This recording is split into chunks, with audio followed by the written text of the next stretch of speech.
मेरे प्रिय मित्रों, आइए आज की हम 14वीं के पाठशाला के द्वितीय सत्र द्वितीय पाली में आइए प्रवेश करें। इससे पहले हमने आज का जो 14वां जो दिवस है उसको हमने 2 सत्रों में विभाजित किया है। पहले सत्र पर हमारी बैठक हो चुकी है। आइए द्वितीय सत्र में प्रवेश करें।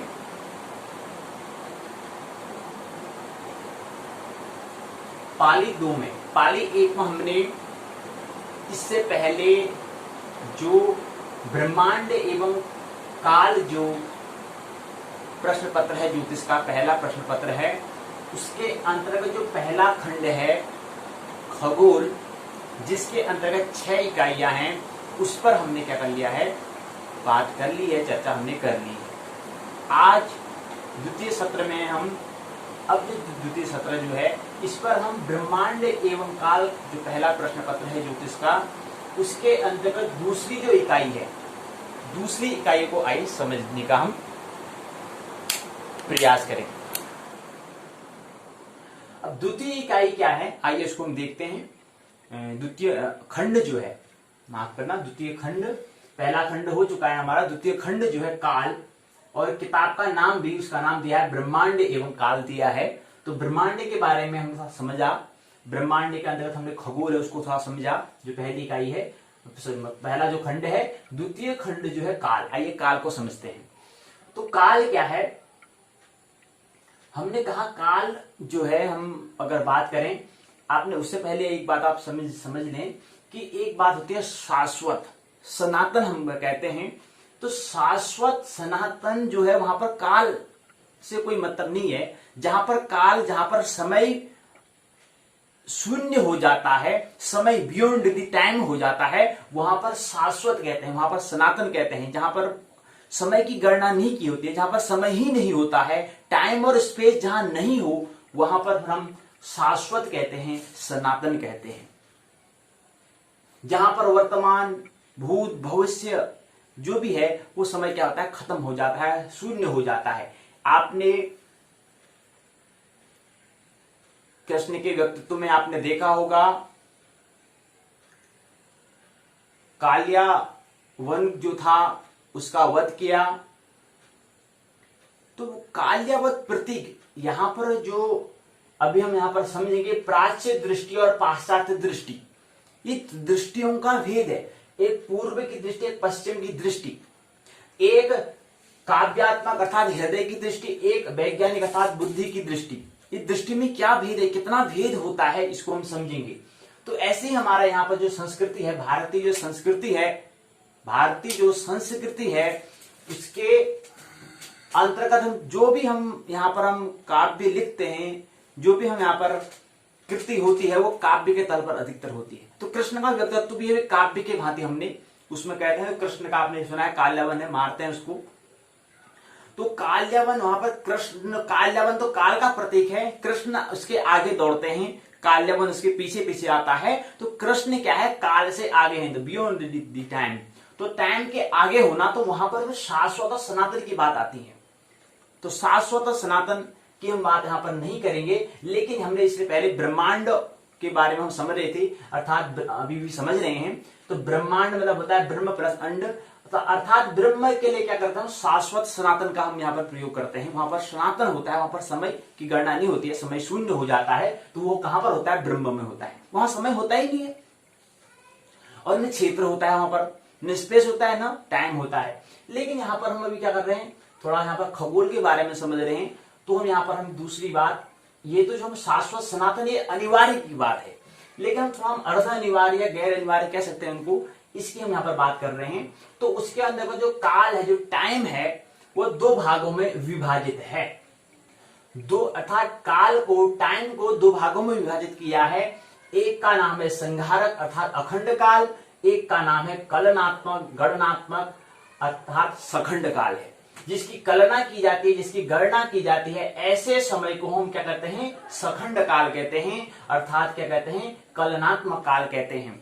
और दूसरा होता है संहारक अर्थात अखंड काल, जो लोगों का संहार करने वाली जो समय अवधि है, ऐसी समय अवधि, समय का ऐसा टाइम, इतना एक जो हम कहते हैं इतना समय व्यतीत हो चुका है, इसके बाद फिर कलयुग हम कहते हैं। तो वो क्या होता है, कलयुग का अंत होता है, इसके बाद पृथ्वी युगा ब्रह्मा का, फिर पृथ्वी नष्ट होगी। ये लोक का संहार करने वाला कहां पर आता है, संहारक आता है। और गणनात्मक जो दैनिक क्रिया में हम गणना कर रहे होते हैं वो कलनात्मक गणनात्मक है। अब कलनात्मक अर्थात सखंड काल जो है, इसमें हम देखते हैं इसके दो भाग किए हुए हैं। आप देखो ना, सबसे पहले बात हमें यह समझना है, विश्वविद्यालय ने जो खंड 2 है काल, उसके अंतर्गत जो पहली इकाई है त्रुटयादि अमुहूर्त काल, पहली इकाई, द्वितीय इकाई है प्राणादि मुहूर्त काल। ये इकाई का नाम दिया है, लेकिन इस इकाई में हमें प्रवेश करने से पहले हमें काल को समझना होगा, और काल को समझना हमें है, और काल को समझने से पहले हम शाश्वत सनातन भी समझना है।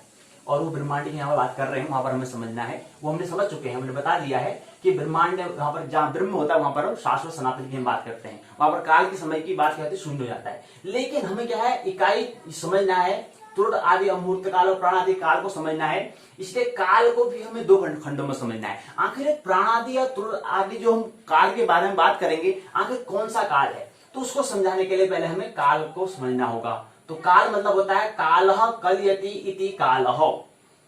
तो काल मतलब क्या होता है, कोई भी चीज है, बनी है, वो क्या होगी, एक दिन अस्तित्व में आई है, एक दिन क्या हो जाएगी, वो उसको विदा होना है।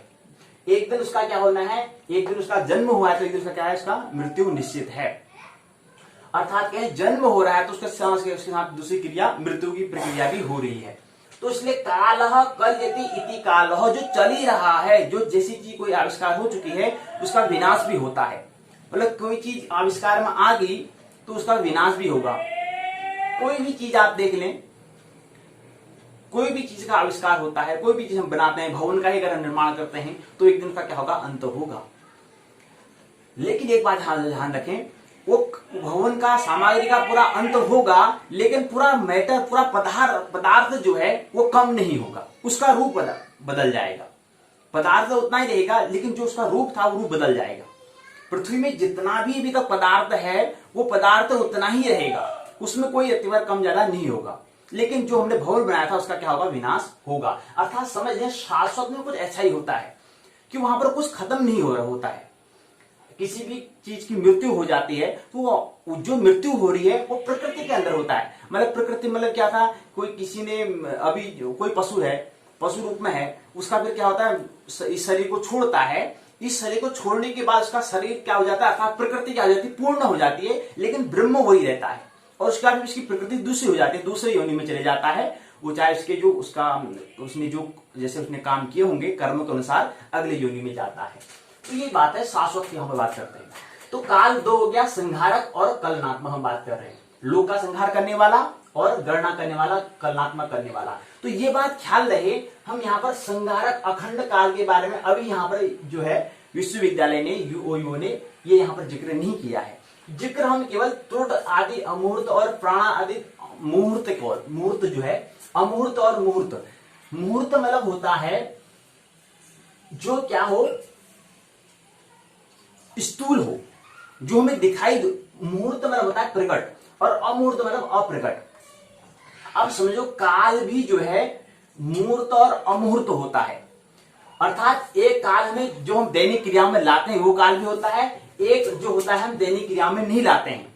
जो दैनिक क्रिया में काल को हम नहीं लाते हैं उस काल को हम अमुहूर्त कहते हैं, जिसको हम दैनिक क्रियाओं में लाते हैं उसको मुहूर्त कहते हैं। और अब दूसरी बात, इसको प्राण आदि और त्रुटि काल ही क्यों रखा, इसको समझेंगे भी। तो हमने कहा कि क्या है, काल कल। तो मित्रों, हम बात ये कर रहे हैं कि काल जो है वो क्या होता है, संहारक और कलनात्मक। और ऐसा कालातीत जो है वो है शाश्वत और सनातन। और शाश्वत और सनातन केवल क्या है, ब्रह्म है, आत्मा है, शरीर नहीं है। प्रकृति शाश्वत नहीं है, जो हम संकेत प्रकृति कह रहे हैं वो शाश्वत नहीं है। जो जन्म लेगा उसकी मृत्यु निश्चित है। अर्थात जिस दिन उसने जन्म ले लिया है उसी दिन से क्या है, मृत्यु घटना प्रारंभ हो गई। ये दोनों घटना एक साथ होती है। जो जन्म लेगा वो मरेगा और जो मरेगा वो जन्म लेगा। लेकिन इस जन्म और मरण के मध्य में एक चीज है, जीवन जो है, अर्थात क्या है, शाश्वत जो है, जो सनातन है, वो क्या है, ब्रह्म है, वह आत्मा है। और आत्माओं के समूह को हम कहते हैं परमात्मा। तो हम ये बात कर रहे हैं, तो वहां पर शाश्वत सनातन को हमें केवल संकेत देना है, क्योंकि हमें शाश्वत में हमें स्थित रहना है, उसका हमें ख्याल रहे। लेकिन हम उस प्रकृति के बारे में कुछ समझते हैं, प्रकृति को समझ रहे हैं, तो प्रकृति को समझने के लिए हमें काल को समझना होगा। और काल को समझने के लिए हमें अब हमारे जो इकाई पहली दी है काल के अंतर्गत, जो पहली इकाई है वह तुर्त आदि अमुहूर्त काल है, और दूसरा है प्राणादि मुहूर्त काल है। अब मुहूर्त और अमुहूर्त क्या होता है, जो छोटा हो वो अमुहूर्त, जो सूक्ष्म हो वो अमुहूर्त है, जो स्थूल हो वो मुहूर्त है। और दूसरी बात ये भी कह सकते हैं, जो हम दैनिक क्रिया में जिस समय को हम जोड़ते हैं, जिसको हम गणना करते हैं, वो प्राणादि में आता है, वो मुहूर्त में आता है। और जिसको हम केवल जहां पर शोध के लिए, जानने के लिए, प्रकृति के रहस्यों को समझने के लिए जहां पर हम प्रयोग करते हैं, वो अमुहूर्त काल है। तो ये इकाई का नाम दिया है, लेकिन पहले हमें क्या करना है, काल को समझना है। तो काल हमें बता दिया, कल यति काल हो, वो क्या है, काल है, वो टाइम है। और संहारक और कलनात्मक हमने बता दिया, लोक का संहार करने वाला ऐसा समय अवधि जो क्या है, लोक का संहार करती है। कहते हैं जो भी लोक बनी है, पृथ्वी है, चंद्रमा है, या अन्य कोई भी खगोलीय पिंड है, ये जन्म इनने एक दिन लिया है, एक दिन मरेंगे। गणनात्मक हम जो गणना करते हैं, ये तो समझेंगे। तो ये जो त्रुटि आदि अमुहूर्त और प्राणादि जो मुहूर्त है, ये किसके अंतर्गत है, कलनात्मक गणनात्मक अर्थात सखंड काल के अंतर्गत है। ये बात स्मरण रहे। तो ये कलनात्मक गणनात्मक काल के अंतर्गत आता है कौन, त्रुटि आदि अमुहूर्त प्राणधन आदि, अर्थात प्राण इत्यादि जो भी इसमें मुहूर्त है, काल है, उसको हम समझेंगे इन दो इकाइयों में। ये चीज हमने बताया। आइए समझते हैं क्या है इसमें। तो ये हमने बता दिया, सूक्ष्म अर्थात अमुहूर्त मतलब सूक्ष्म होता है, अमुहूर्त तो इसे हम कहते हैं वह समय या अवधि जो सूक्ष्म हो, जो छोटा हो, जो व्यवहार से संबंधित हो, ऐसे समय को हम क्या कहते हैं, सूक्ष्म अर्थात अमुहूर्त काल कहते हैं। इसके अंतर्गत क्या है, त्रुटि पहला आता है। और यही यहां पर हमने एक प्रश्न पूछा है कि इकाई विश्वविद्यालय यूओयू ने खंड 2 काल के अंतर्गत पहली इकाई को त्रुटि ही नाम क्यों दिया, और दूसरा प्राण आदि दूसरी इकाई को प्राण से ही क्यों दिया। तो यहां से यह बात समझ में आती है, इकाई को समझने से पहले जो इसका शीर्षक है, उससे हमें यह समझ में आता है कि यहां पर जो क्या है, जो सूक्ष्म काल के अंदर जो सबसे पहला जो काल आता है वो त्रुटि आता है, उसके बाद दूसरा रेणु आता है, तीसरा तत्पर आता है, चौथा निमेष आता है, पांचवा लव आता है, छठा लिचक आता है, लिचक आता है। तो पहले सूक्ष्म अर्थात अमुहूर्त काल में पहले त्रुटि आने के कारण इस इकाई का नाम विश्वविद्यालय ने यूओयू ने इसका नाम, इस इकाई का नाम नामांकरण कर दिया त्रुट आदि अमुहूर्त काल। इसी प्रकार यहां पर जो है स्थूल अर्थात मुहूर्त जो काल है, उसमें सबसे पहले प्राण आने के कारण इस इकाई द्वितीय इकाई का नामकरण कर दिया प्राण आदि, प्राणधन आदि, प्राण इत्यादि जो भी इसमें जो भी समय है, उस जो भी अमुहूर्त काल है, उसमें सबसे पहला प्राण आता है, इसलिए इसका नामकरण हो गया प्राणादि मुहूर्त काल। बात समझ में आ गई। इकाई को समझने से पहले उस इकाई का शीर्षक को हमें समझना सबसे पहला कर्तव्य ये होता है। तो ये कर्तव्य क्या हो गया, पूर्ण हो चुका है, बात समझ में आ चुकी है। अब इसके अंदर क्या है, इसको हम समझेंगे। उससे पहले कुछ बात हम और समझ लेते हैं, फिर हम यहाँ पर जो विश्वविद्यालय का जो पुस्तक है उसको हम समझेंगे किस हिसाब से दिया है। पहले इस बात को समझ लेते हैं। अब यहाँ पर क्या है, अभी प्राच्य और पाश्चात्य दृष्टि को समझेंगे पहले, उससे पहले हम ये समझ लेते हैं। तो जो हम बता रहे हैं त्रुटि, रेणु, तत्पर, निवेश, लव, लिचक जो है, ये तो क्या है, थोड़ा प्राच्य अर्थात मनुष्यों के आधार पर जो उनने गणना की है उसके आधार पर। अब जो वर्तमान में जो भी क्या है, पाश्चात्य जो है, पश्चिम का जो है कह सकते हैं जो मनोविज्ञान जो वैज्ञानिक बात है अभी वर्तमान में, इसको हम क्या कहते हैं, जो छोटी सूक्ष्म जो काल है उसके अंतर्गत सबसे पहला आता है येक्टो सेकंड आता है। येक्टो सेकंड जो होता है वो होता है 10⁻⁻24 सेकंड के बराबर क्या होता है, योक्टो सेकंड होता है। क्या समझते हो 10⁻⁻24 से? 10⁻24 सेकंड से आप क्या समझते हो? 10⁻24 का मतलब क्या होता है? 10, अगर हम जैसे यहां पर ये देखिए यार थोड़ा बड़ी संख्या है, समझ में नहीं आ रही, तो यहां से देखें डेसी सेकंड होता है। डेसी सेकंड, एक डेसी सेकंड जो है वो 10⁻⁻1 सेकंड है। अर्थात -1 कहने का मतलब है ये जो यहां पर जो शून्य है वो क्या है, 1/10 इसके नीचे चले जाएगा। अर्थात ये माइनस इसके उसका भाग, अर्थात एक डेसी सेकंड जो है वह क्या है, 10 सेकंड के बराबर है। इतना छोटा सेकंड का 10वां हिस्सा क्या कहलाता है, डेसी सेकंड कहलाता है। ये समझने बात है, समझो इस बात को। यानी कि एक सेकंड जो है उसका 10वां, अगर एक सेकंड है उसको अगर हम 10 भागों में बांटें, चलो अब सेकंड समझ में नहीं आ रहा है, आपके पास जो रोटी तो होती है ना, खाने जब खाते हैं तो रोटी को लें उदाहरण के लिए, जो रोटी है उसको हम 10 भाग अगर उसके करते हैं तो उसका जो पहला भाग होगा वो भाग क्या कहलाएगा, डेसी सेकंड कहलाएगा। वो पूरी रोटी क्या कहलाएगी, 1 सेकंड कहलाएगी। तो 1 सेकंड का 10वां हिस्सा क्या कहलाता है, डेसी सेकंड कहलाता है। इसी प्रकार से सेंटी सेकंड 10⁻2 सेकंड, इसी प्रकार मिली सेकंड 10⁻3 सेकंड, इसी प्रकार माइक्रो सेकंड 10⁻6 सेकंड, इसी प्रकार नैनो सेकंड 10⁻9 सेकंड, इसी प्रकार पिको सेकंड 10⁻12 सेकंड, इसी प्रकार फेमटो सेकंड 10⁻15 सेकंड, इसी प्रकार एक्टो सेकंड 10⁻18 सेकंड, इसी प्रकार जिफी 3×10⁻24 सेकंड, इसी प्रकार येक्टो सेकंड 10⁻24 सेकंड। ये है। तो ये बात यहां 10⁻- क्या दिखा रहा है, माइनस मतलब उसका इतना छोटा हिस्सा, इतना छोटा समय। अगर यहीं पर आप बात का ध्यान दें, थोड़ा ऋण और धन को भी थोड़ा समझें, थोड़ा ऋणात्मक और धनात्मक को भी समझें। अगर यहीं पर अगर एक प्लस धन होता तो बहुत बड़ी संख्या, बहुत बड़ा स्नैन होता। लेकिन क्या है, माइनस है, तो माइनस से ये समझ में आ रहा है कितना छोटा समय है। वो पहली डेसी सेकंड से ये समझ में आ रहा है कि सेकंड का 10वां जो हिस्सा है वो डेसी सेकंड कहलाता है।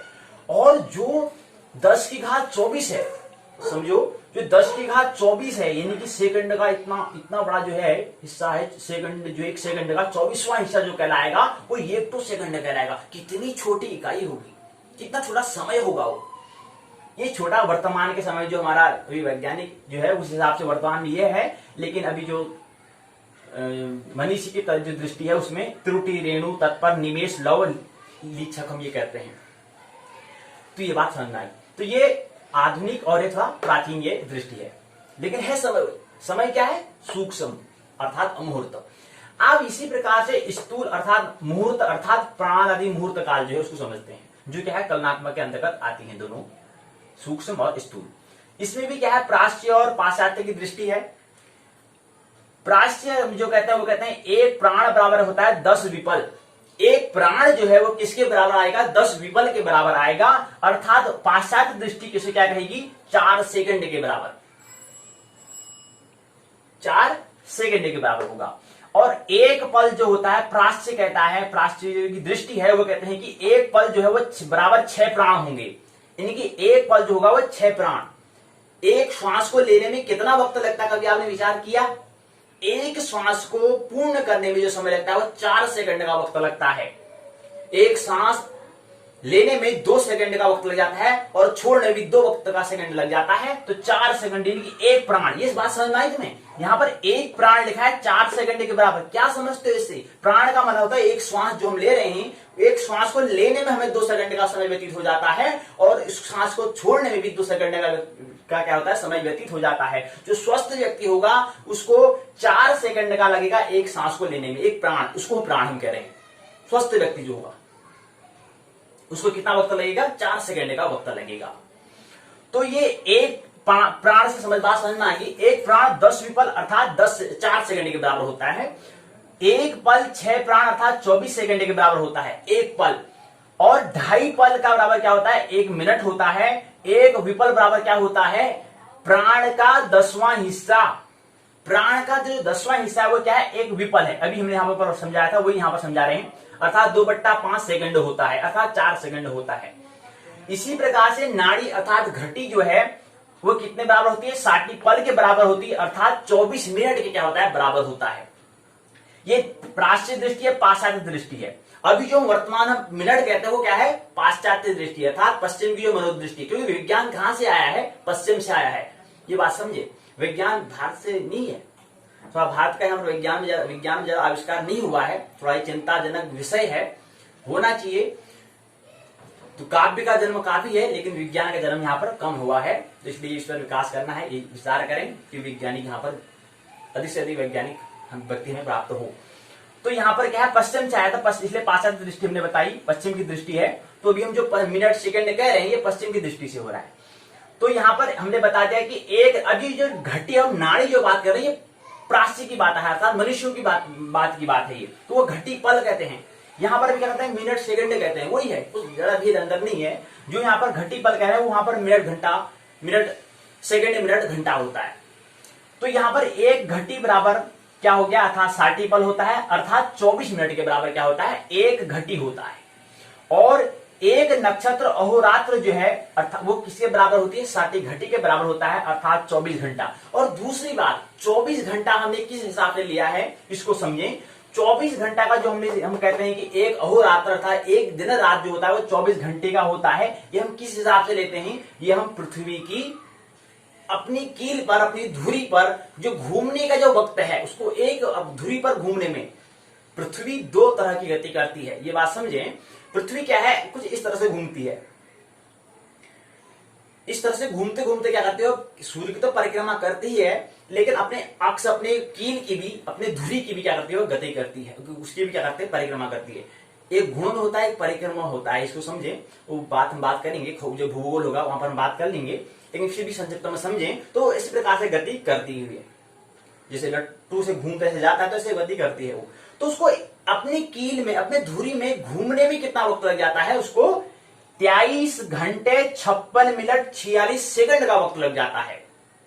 ये बात को समझें। पृथ्वी जो है हमारे घड़ियों का जो टाइम है उसमें कुछ थोड़ा बहुत ऊपर नीचे हो सकता है, लेकिन पृथ्वी से कभी भूल चूक नहीं होती है। उसका फिक्स है 23 घंटे 56 मिनट 46 सेकंड।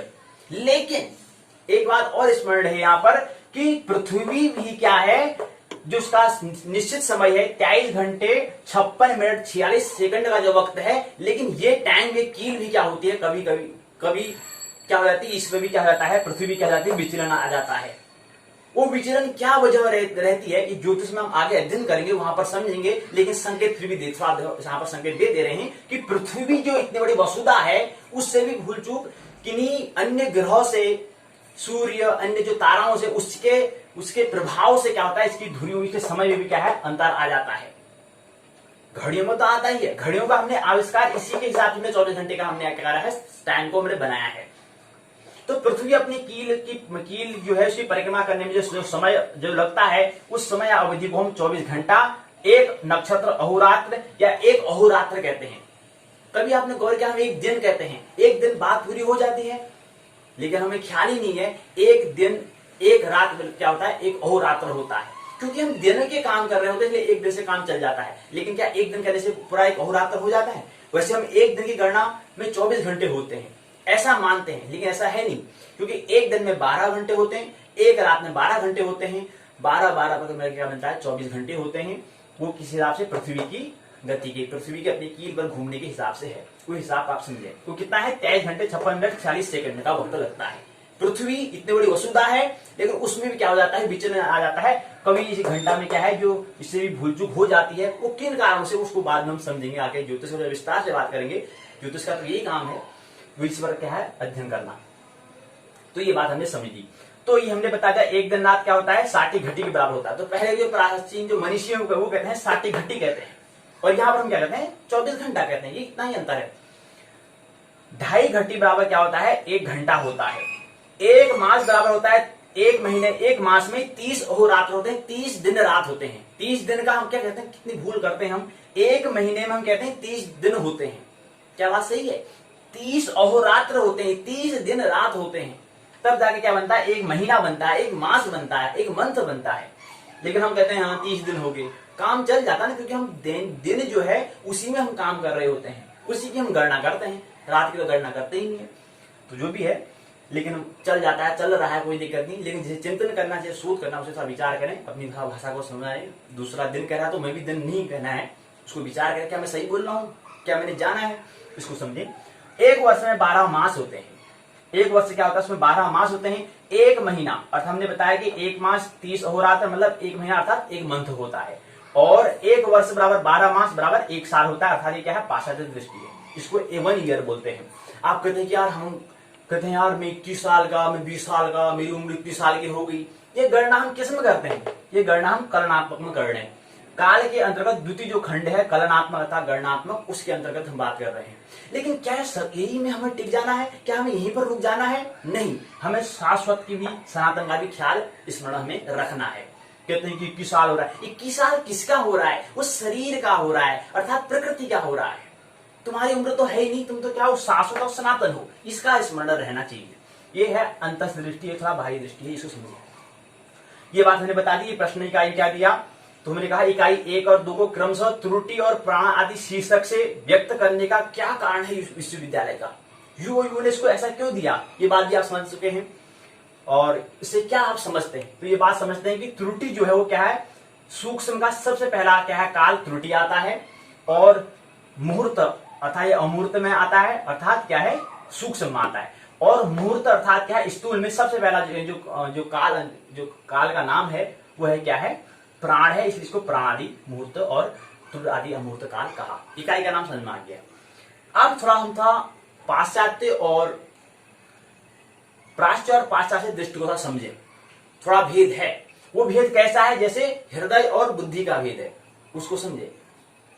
और ये बात भी समझ लें कि काव्यात्म की प्राच्य दृष्टि भारत के जो पूर्व दिशा के और जो पूर्व में जो है वही क्या है, काव्यात्मक, वही प्राच्य दृष्टि कहलाएगी, ऐसा भी नहीं है, ये बात भी ख्याल रहे। और जो पश्चिम दृष्टि, पाश्चात्य दृष्टि, जो पश्चिम में रह रहे हैं, अमेरिका इत्यादि जो देश हैं, वही है, ये भी पूरी बात नहीं है। ये समझे कि कौन किस पर ज्यादा जोर देता है, जो बुद्धि पर ज्यादा जोर देगा वो पाश्चात्य दृष्टि कहलाएगी। जो आधारभूत पर अर्थात प्रकृति पर जो ज्यादा जोर देगा वो क्या कहलाएगा, पाश्चात्य दृष्टि कहलाएगी, पश्चिम की दृष्टि कहलाएगी। और जो प्राच्य दृष्टि अर्थात पूर्व की दृष्टि, भारत की दृष्टि जो है, जो पूर्व दिशा में जो देश हैं, उसकी दृष्टि क्या कहलाएगी, वो जो काव्यात्मक दृष्टि कहलाएगी, जो हृदय पर ज्यादा जोर देते हैं। तो काव्यात्मक होता है, काव्य मतलब यहाँ पर जो भी कृति है वो क्या है, काव्यात्मक ढंग से है, उसको हृदय के भांति समझना, उसको समझना है तो हृदय में ले जाना, हृदय में उतारना होगा तो ही बात समझ में आएगी। और जो बुद्धि वाली बात है वो काव्य से समझिए, जो काव्य वाली बात है वो बुद्धि से नहीं समझी जा सकती, और जो बुद्धि वाली है काव्य से नहीं समझी जा सकती, ये बात समझिए। तो इसलिए क्या होना है, काव्यात्मक थोड़ा जोर ज्यादा देना चाहिए, इन विचारों को, बातों को हमें क्या करना था, हृदय तक ले जाना है। और यहीं तक नहीं, हृदय के बाद थोड़ा नाभि तक ले जाना है, क्योंकि जीवन का केंद्र और पूरा जीवन और शरीर का केंद्र कहां पर है, नाभि पर है, ये बात ख्याल रहे।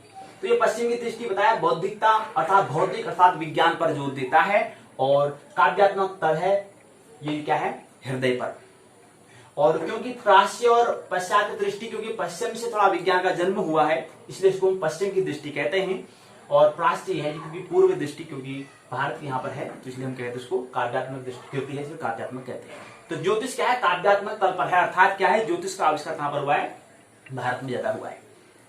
तो ज्योतिष में जो हम बता रहे हैं, जो गणित का जो हम अष्ट कहते हैं वो संस्कृत भाषा है, वही अष्ट अब यहाँ पे क्या कहते हैं, 8 कहते हैं पश्चिम में लोग उसको 8 कहते हैं। और पूर्व में जो है अर्थात भारत में जो क्या कहते हैं, उसको अष्टम कहते हैं, सप्तम कहते हैं, जो भी है, ये क्या है, यही इसी का ही क्या है, पश्चिम में एक गया है। गणित का जन्म ज्योतिष से अर्थात कहां से, पूर्व की दृष्टि अर्थात प्राच्य दृष्टि अर्थात काव्यात्मक दृष्टि से हुआ है, अर्थात भारत से हुआ है गणित का जन्म। तो पहला जननी कहां पर है, वो भारत से हुआ है। तो भारत से भी क्या गया, जो गणित के सारे अंक हैं वो पश्चिम में गई, तो पश्चिम में 8 संस्कृत का ही अष्ट से बनता है, ये बात ख्याल रहे।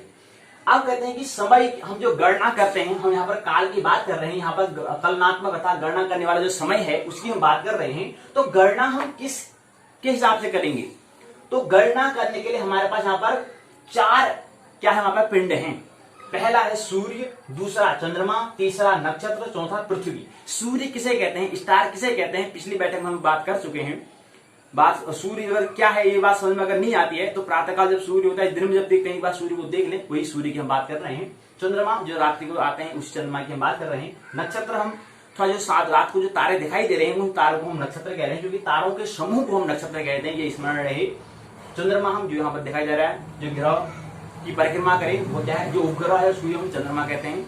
और सूर्य क्या है वो हमने बता दिया कि क्या है, जो हमें प्रकाश, जो हमें रोशनी दे रहा है, जो पूरे पृथ्वी को वसुधा हो गया है, प्रकाशमान कर रहा है, उसी सूर्य को हम कह रहे हैं, जिसको हम आदित्य भी कहते हैं, वही इसी सूर्य के यहाँ पर बात कर रही है। तो सूर्य भी गति कर रहा है, चंद्रमा भी गति कर रहा है, नक्षत्र भी गति कर रहा है, और पृथ्वी जो हम जहाँ पर भी रह रहे हैं, जो वसुधा जो भूमि है, इस भूमि की तो हम बात कर रहे हैं, जो पृथ्वी है ये भी क्या है, गति अवस्था में है।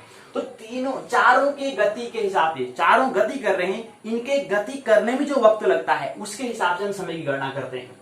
तो सौर माह, चंद्रमा, नक्षत्र और सावन मास, 4 मास होते हैं। आने वाले बैठकों में हम चर्चा करेंगे, लेकिन थोड़ा संक्षिप्त में संकेत दे रहे हैं कि 4 जो हैं, सूर्य, चंद्रमा, नक्षत्र, पृथ्वी, ये क्या है, गतिशील है, ये गति कर रहे हैं। इनके गति करने में कुछ वक्त लगता है, क्योंकि हम काल की बात कर रहे हैं, तो इसलिए यहाँ पर ये भी समझाना, थोड़ा संकेत देना महत्वपूर्ण है।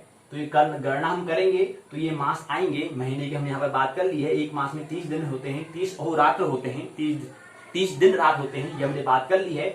कल की बैठक में महीने और मास के बारे में भी बात करेंगे, अधिमास 6 मास के बारे में बात करेंगे, इसलिए यहाँ पर हम क्या कर रहे हैं, संकेत दे रहे हैं। तो सूर्य, चंद्रमा, नक्षत्र और पृथ्वी सभी क्या है, गति अवस्था में है। आइए अब हम क्या है, काल का जो पहला त्रुटि आदि अमूर्त, दूसरा प्राणादि जो अमूर्त है, उसको हम जो विश्वविद्यालय ने जो पुस्तक बनाया है उस पुस्तक के हिसाब से थोड़ा समझे, थोड़ा संक्षिप्त में समझते हैं।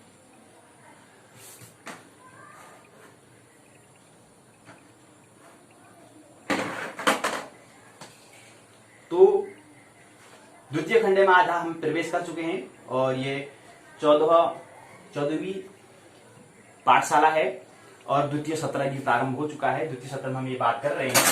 तो द्वितीय सत्र में क्या है, ये खंड 2 है। यहाँ पर देखिए, ये विश्वविद्यालय खंड 2, काल इसका नाम दिया हुआ है। प्रश्न कुछ है, प्रश्न पहले समझते हैं किस तरह से प्रश्न पूछे जाते हैं, किस तरह से विश्वविद्यालय प्रश्न पूछते हैं, इसको समझें। प्रश्न पूछा है, बड़ा दीर्घ उत्तरी प्रश्न पूछा है, मुहूर्त काल अमुहूर्त काल को 100 शब्दों में परिभाषित कीजिए, पहला प्रश्न पूछा है। दूसरा प्रश्न पूछा है, त्रुट आदि काल का वर्णन करो। तीसरा प्रश्न पूछा है, त्रुटि आदि अमुहूर्त काल और प्राण आदि मुहूर्त काल का विवेचना कीजिए। अगला प्रश्न पूछा है, त्रुट आदि काल का वर्णन कीजिए। इस तरह से प्रश्न पूछे जाते हैं, दीर्घ और लघु प्रश्न पूछे जाते हैं। 2 प्रकार से प्रश्न का प्रकार होता है, टाइप होते हैं। तो इकाई पहले है, त्रुट आदि अमुहूर्त काल दिया है। इकाई की रूपरेखा जो संरचना है, आइए इसको समझें। पहले सबसे पहले प्रस्तावना, फिर उद्देश्य, फिर संहारक अर्थात अखंड काल, फिर कलनात्मक सखंड काल का बारे में बताया है।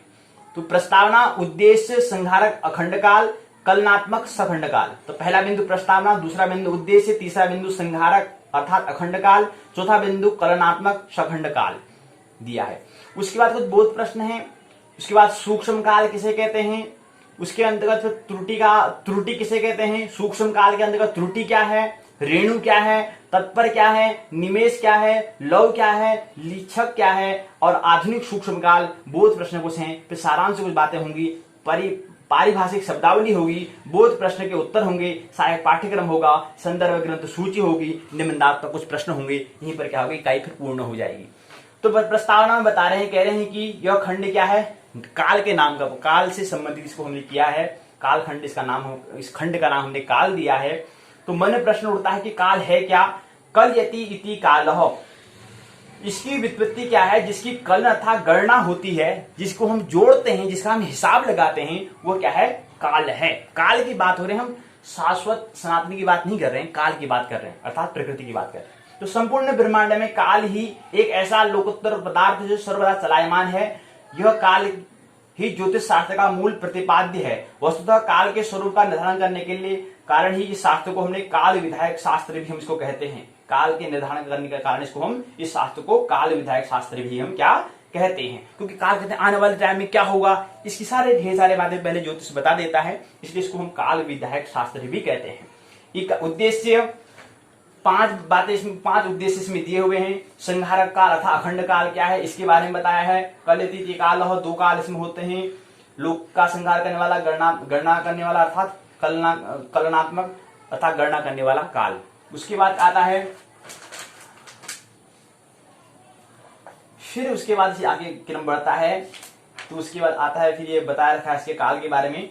फिर उसके बाद दूसरा जो है कलनात्मक, पहले अखंड काल को बताया, दूसरा फिर क्या है कलनात्मक था सखंड काल को बताया। सखंड काल को बताया, उसके बाद त्रुटि है ये हमने बात कर दी है। फिर सूक्ष्म काल हमने कहा, सखंड काल जो है हमने कहा कि जो सखंड काल जो कलनात्मक काल है वो 2 इसके भाग हैं, एक त्रुटि और एक प्राण आदि। अब क्योंकि इकाई क्या है त्रुटि आदि से, इसलिए त्रुटि के बारे में अर्थात सूक्ष्म काल के बारे में बताएंगे। बता रहे कि 2 काल होते हैं, एक सूक्ष्म काल होता है, एक स्थूल काल होता है, लेकिन हमारी पहली इकाई क्या है सूक्ष्म है अर्थात अमुहूर्त है, इसलिए हम इसके बारे में पहले समझेंगे। ये त्रुटि बता रहे हैं, फिर रेणु क्या होता है इसके बारे में बता रहे हैं, तत्पर क्या होता है इसके बारे में बता रहे हैं, फिर निमेष, फिर लीक्षक, लव, फिर लीक्षक इसके बारे में बता रहे हैं। फिर उसका आधुनिक सूक्ष्म काल भी बता रहे हैं, जो हमने यहाँ पर बताया कि जो है वर्तमान में बताया ये इसके बारे में बता रहे हैं। कुछ बोध प्रश्न है। नारद के अनुसार त्रुटि की क्या परिभाषा है। अब नारद क्या कहते हैं, नारद किसे कहते हैं, नारद कह रहे हैं कि त्रुटि क्या है। नारद ने अपना दृष्टिकोण बताया है कि पूछा है प्रश्न कि नारद के अनुसार त्रुटि की परिभाषा बताइए। नारद किसे कहते हैं त्रुटि, उसको बताओ। त्रुटि का मान वर्तमान काल के अनुसार कितने सेकंड का होता है। तीसरा प्रश्न है तत्पर बड़ा काल है या लौ, तत्पर बड़ा है कि लौ बड़ा है ये बताओ। प्राचीन मत में सूक्ष्म काल की सबसे बड़ी इकाई क्या है। आधुनिक काल में सबसे सूक्ष्म काल क्या है जिसका मापन संभव है। लौ माइक्रोसेकंड से बड़ा होता है कि या छोटा होता है, इस तरह से प्रश्न है। और भी अन्य प्रकार से प्रश्न बन सकते हैं, चिंतन करो किस किस प्रकार से प्रश्न बन सकते हैं इसके बारे में। काल नामक द्वितीय खंड की प्रथम इकाई में काल की अवधारणा, उसके स्वरूप, भेद तथा सूक्ष्म काल और विस्तार पूर्वक चर्चा हमने यहाँ पर की है। कलयतीत काल है ये हमने पहली इकाई में। कुछ परिभाषित शब्द हैं, पचली मतलब होता है पकता हुआ, भूतानी मतलब प्राणियों को, ये बात है। कुछ बोध प्रश्न है। सृष्टि की उत्पत्ति और विनाश का कारक संहारक काल अर्थात अखंड काल को माना जाता है, जिसका अतिक्रमण करना दुष्कर हो अर्थात जिसको जीतना अत्यंत कठिन हो। काल ही ऐसा है जो सबके सोते रहने पर भी जागता है। कलनात्मक अर्थात कलना अर्थात गणना करने योग्य। अखंड काल नित्य है, भूत भविष्य वर्तमान से परे जो है, यही संहारक या उत्पादक भी है, यही संहारक अर्थात उत्पादक भी यही है। जबकि सखंड काल वह है जो गणना योग्य है अर्थात प्राण, सेकंड आदि ये जो है। कलनात्मक काल मुख्यतः 2 प्रकार से होता है, सूक्ष्म और स्थूल होता है। कांते अर्थात कश्य ब्राह्मण, ब्रह्मा के अंत में ये बता रखा है, ये बातें हैं इसको समझिए। सहायक पाठ्यक्रम बताया सिद्धांत शिरोमणि चौखम्मा संस्कृत संस्थान वाराणसी में है। प्राचीन भारतीय गणित वल्लभ उपाध्याय ये हैं, इसे समझे। वहां से आप समझ सकते हैं, बता रहे किताब कहाँ से पढ़ सकते हैं। निबंधात्मक प्रश्न पूछा है, संदर्भ ग्रंथ सूची बताया है। निबंधात्मक प्रश्न, कालः पचति भूतानि कालः संहरते प्रज्ञा, ये श्लोक जो है इसकी व्याख्या कीजिए, ये क्या इसकी विस्तार से बताओ। त्रुटि को परिभाषित करते हुए लव और रेणु से उसका संबंध बताइए। तत्पर निवेश लीक्षक का संबंध बताइए। आधुनिक और प्राचीन सूक्ष्म काल की तुलना कीजिए। आधुनिक सूक्ष्म काल का वर्णन कीजिए, ये बताया है। द्वितीय इकाई है प्राण आदि मुहूर्त काल। प्राण और इत्यादि जो भी काल है उसके बारे में यहाँ पर मुहूर्त काल में हम समझेंगे। इकाई की संरचना रूपरेखा है, पहले प्रस्तावना, दूसरा उद्देश्य, तीसरा है प्राण आदि मुहूर्त काल। बोध प्रश्न है, सारांश है, परिभाषा शब्दावली है, बोध प्रश्न के उत्तर है, सहायक पाठ्य सामग्री, संदर्भ ग्रंथ है, निबंधात्मक प्रश्न है। प्रश्न पूछा है प्राण आदि संज्ञक काल को परिभाषित कीजिए, ये बात में दी गई है। तो बता रहे हैं कि द्वितीय इकाई है प्राण आदि मुहूर्त काल, खंड 1 काल के अंतर्गत द्वितीय इकाई है। ये उद्देश्य बताए हैं, 5 उद्देश्य के बारे में। प्राण आदि किसे कहते हैं ये इसमें बताया है। फिर दूसरा उसके जो हमने यहाँ पर भारतीय और पाश्चात्य दृष्टिकोण के हिसाब से वो बता रखा है, ये काल है इसके बारे में। उसके बाद फिर क्या है, कुछ बोध प्रश्न है। काल शब्द में कौन सा प्रत्यय होता है, प्रत्यय क्या है, जब आपको आगे संस्कृति की बैठक होगी वहां पर हम बात करेंगे। तो तो काल शब्द में कौन सा प्रत्यय होता है, प्रश्न पूछा है। अंतकृत काल क्या है, कलनात्मक काल कितने प्रकार के होता है, ये यहाँ पर बात की है। उसके बाद है ढाई पल, ढाई नाड़ी, ज्योतिष के अनुसार काल कितने भेद हैं, प्राण, ये सब इसमें बारे ढेर सारी बातें इसमें दी गई हैं। उसके बाद क्या आता है, सारांश बात बता रहे हैं कि ज्योतिष शास्त्र काल नियामक है। काल का बोध कराने से इसे हमें क्या कहते हैं, काल शास्त्र भी इसको हम कहते हैं।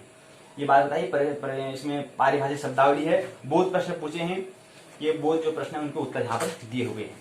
तो यहाँ पर क्या होता है, इसी हिसाब से क्या है, निबंधात्मक प्रश्न भी पूछा है। प्राण आदि मुहूर्त काल को परिभाषित करते हुए सविस्तार से वर्णन कीजिए। काल से आप क्या समझते हैं, स्पष्ट कीजिए। भारतीय काल और पाश्चात्य काल में क्या अंतर है, प्राच्य काल और प्राच्य दृष्टि और पाश्चात्य दृष्टि के अनुसार काल को बताइए, समय को बताइए। तो ये बातें हैं। कल की बैठक में सप्ताह, पक्ष, माह, दिमाग, 6 मास के बारे में बात करेंगे, ये हम समझे। तो बातों को मानने की कोई आवश्यकता नहीं है, केवल आपको चिंतन करने के लिए चिंतन करना आप प्रारंभ कर देंगे तो बात पूरी हो जाती है, हमारा जो उद्देश्य पूर्ण हो जाता है, कर्तव्य दायित्व पूर्ण हो जाता है। मेरी बातों को इतने प्रेम पूर्वक शांति पूर्वक सुना, बहुत बहुत अनुग्रहित हूँ। अंत में सबके भीतर बैठे हुए परमात्मा को प्रणाम करता हूँ, मेरा प्रणाम स्वीकार करें।